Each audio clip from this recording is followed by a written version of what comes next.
Miarabantsika tsiray avindray tratra ity sabata maraina fa 7 volana desambra ity manana fahasoavan'ny tompo aminao ary miaraba nisa tokantrano tsirairay avy izay mandrosy manaraka ny fandraisana mofinaina eto.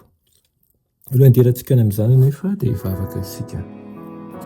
Etomandriamanitra eo misaotra anao zay fa mena tombontsoa lehibe indray an'io dia ny fidiranay amin'ny sabatanao. Misaotra tompo izay ny ainay mandritra ny minemana iny.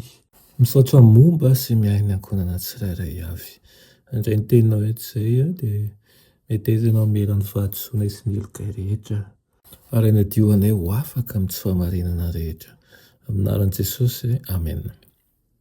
Lohaten'ny mofinainantsika androany dia manao hoe natao hiasa ho an'ny very. Raha amin'ny Jaona 1:4-9 manao hoe ary isika efa mahalala sy meny fitiavan'Andriamanitra antsika. Andriamanitra dia fitiavana ary izay mitoetra amin'ny fitiavana no mitoetra ao amin'Andriamanitra ary Andriamanitra ao aminy. Amen. Hoy ihany koa izy manao hoe raha mifankatia isika dia mitoetra ato anatintsika Andriamanitra ary tanteraka ato amintsika zay izy ny fitiavany. Ary tena tsy hay tohaina izany fitiavana izany.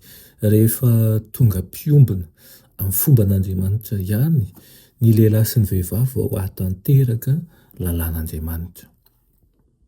Izay tian'Andriamanitra ny fony rehetra no any afaka manome voninahitra any amin'ny avo indrindra ho an'Andriamanitra ary fiadanana ho ety ambonin'ny tany amin'ny olona ankasitrahany.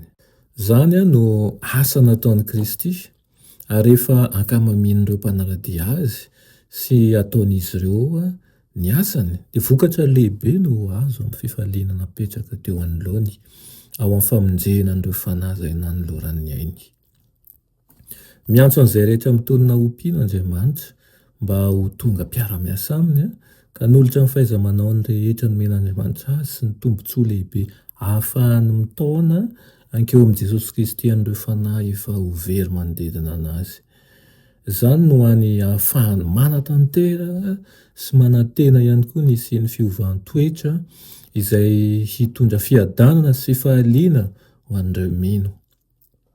Ary hanomana azy ireo ihany koa amin'ny fiarahamoniny anjelin'ny lanitra any amin'ny fanjakan'Andriamanitra. Na iza mpifanolo-bodirindrina aminao dia tokony ho tadiavina sy hiasana izy ireny. Aoka ny fifandraisanao sy ny fiombonanao aminy azahoany fahalalana bebe kokoa. Ireo voailika ny tanora izay manan-kile mantoetra no tena asian'Andriamanitra ampitsika. Hoy izy hoe tsy avy antso ny marina ao izay izy fa ny mpanota mba hibebaka. Ireo izay vonona nitry tena mba hianatra dia omena tombam-bidy lehibe ka na ny olo-manan-kaja indrindra eto amin'izao tontolo izao aza dia ahatsapa fa vonina hatrao azy ny fiarahana amin'izy ireo amin'ny dia mankany an-danitra ary ny anjelin'i Jehova dia hiara-miasa amin'ny mpiasa tahaka an'izany. Tokony honoana sy mangetahetan'ny fahamarinana isika mba hitoeran'i Kristy ao anatintsika toy ny loharanon'ny bohibohika ho fiainana mandrakizay. Amen. Vavaka isika, saotra anao izay rehony amin'izany teninao izany. Irinay tokoa raha ho tanteraka ny fiainanay tsirairay avy izany dia ho loharanon'ny bohibohika ho amin'ny fiainana mandrakizay. Aminaran'i Jesosy, amen.